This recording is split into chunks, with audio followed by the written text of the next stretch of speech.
Everybody, Rich with Prep U down here in the bunker. Hands down, the two biggest thing that frustrates more shooters and I have to take care of at the range more often than any other problems, hands down, bar none, failure to feed and failure to extract.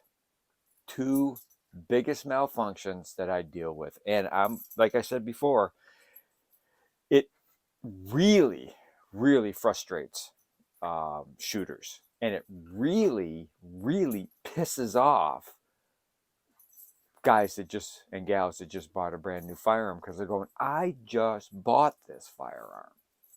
This shouldn't be happening."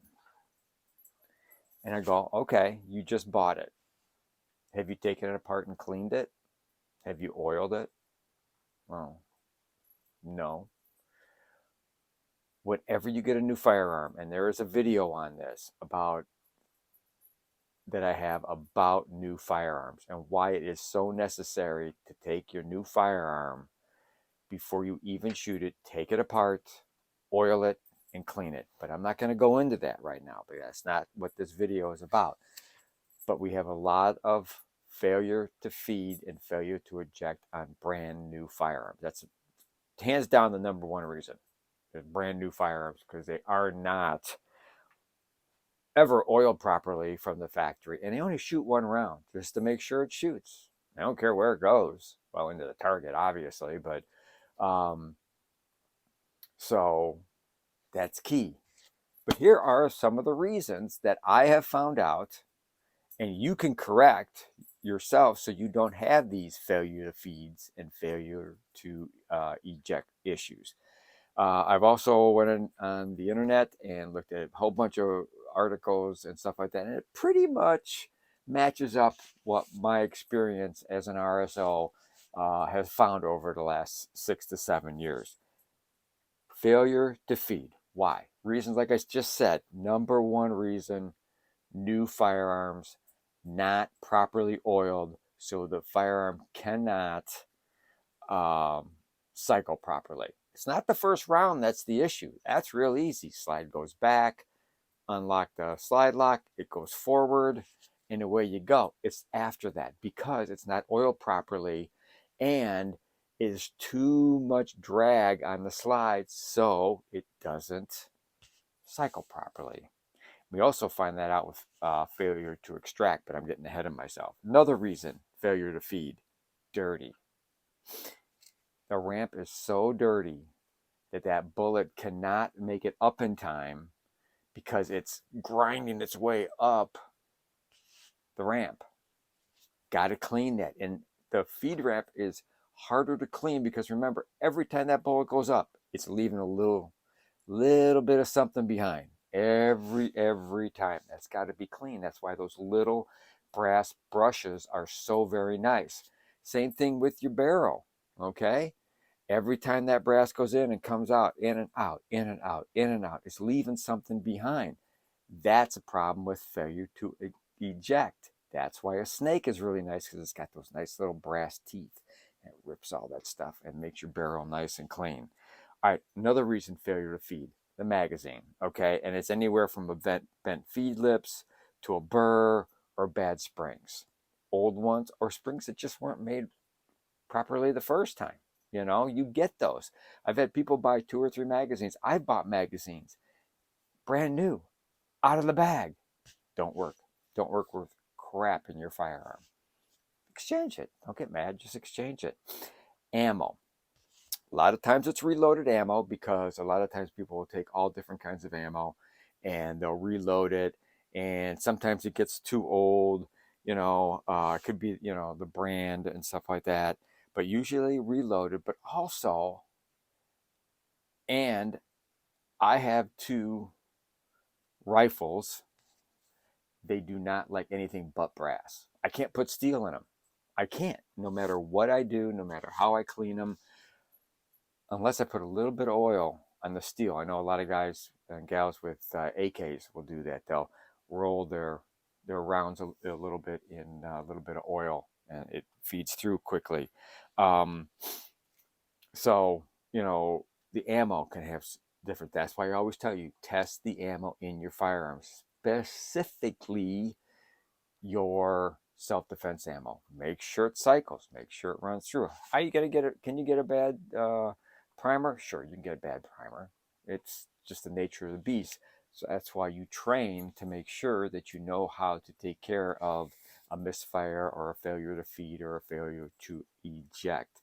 Um, Feed ramp issues. We just talked about that. They may need polishing. Okay, that's why you use that little brush. Extractors can get bent. They can crack. It's just the way it is. Now, obviously, normally in older firearms, but it can happen with a brand new firearms. If you have a hammer fired pistol, the hammer block could need lube, or maybe there's a burr, or it just needs polishing. That's some of the things you have to think about. And what a lot of people don't think about, they don't read their manual. Some manufacturers have a specific break-in time. A lot don't, but there's still some out there that have specific break-in times for your firearm, and that can be an issue with your failure to feed. All right, failure to eject. Okay, number one reason, it's dirty, can't cycle, stovepipe, or it can't come out because the extractor doesn't get it out in time, and the next bullet tries to come in. Can't eject. Now you got to double feed. Um, Another thing with new, doesn't cycle properly, doesn't get a chance to get that through when the slide's going forward again. A lot of people call it limp wristed. It's not really. It's just your failure to firmly hold your firearm, and it's just going back and stuff like that. And again, it can't cycle properly. It gets lost in there.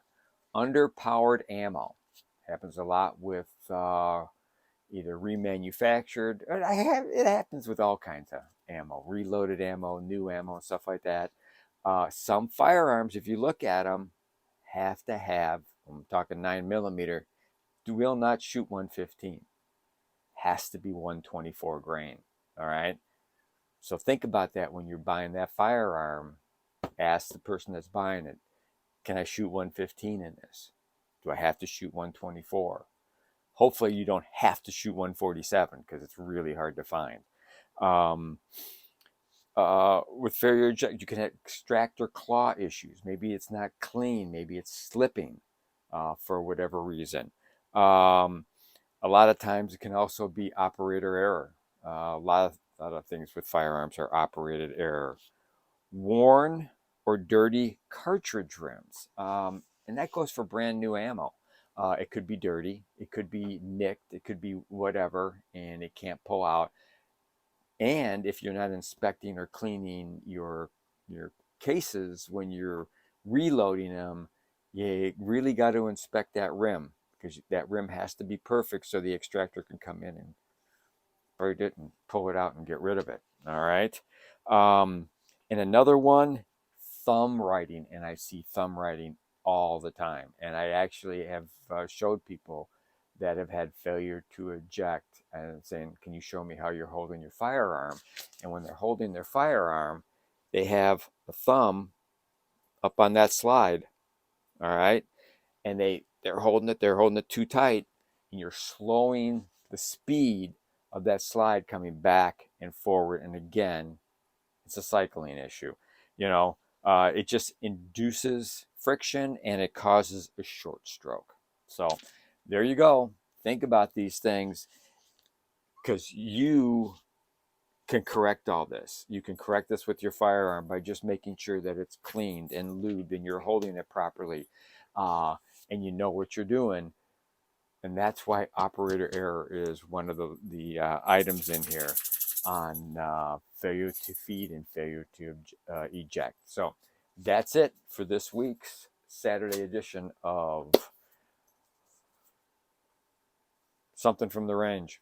Anyhow, tips from the range. Sorry, guys, I'm losing my mind here. So there you go. Tips from the range for this Saturday. I hope this helps you out. I hope It helps you understand how you can have failure to feeds and failure to eject.